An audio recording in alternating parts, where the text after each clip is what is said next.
Na lor kijingilekai ban yakdi rung shika World Cup arajar penriu menta kamit kesadonru sa kijingilekai perlok lasai menstep ke Argentina batkum juru ke Portugal.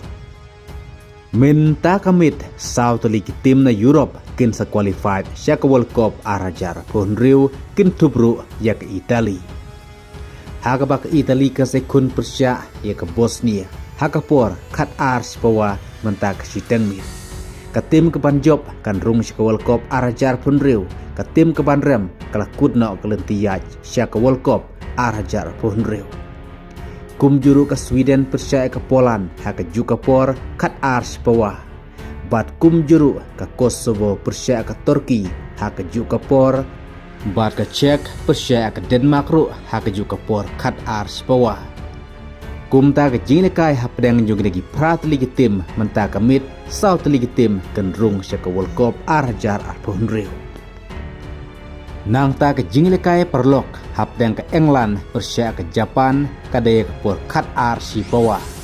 Bar kum juru ke jinglekai perlok hapdang ke Netherlands persya ke Ecuador kadaya ke por kat ar si pawa. Nang ta ke jinglekai perlok hapdang ke Spain persya ke Egypt kandai kapor kat arsiteng.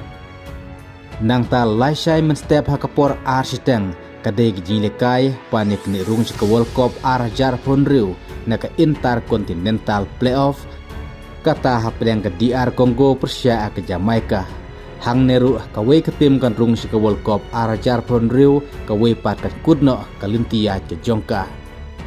Hakapor South Steng ke jinlekai perlok hapdeng ke United States of America persya ke Portugal.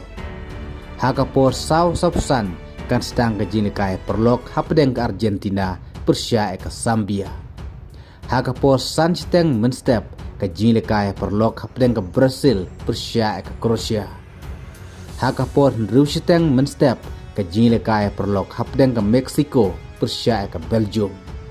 Haka por Prasteng lasai menstep kadai ke jir kenirung ke World Cup arajar punriu na ke Intercontinental Playoff hapdang ke Iraq persya ke Bolivia.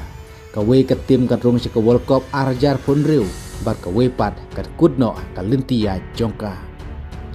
Tin nakam tajung tu perlok pesaj page lekai football lengbak Epic Sport ngan sebu ru ikaling hapo comment section Jongka ke video kublai sibon.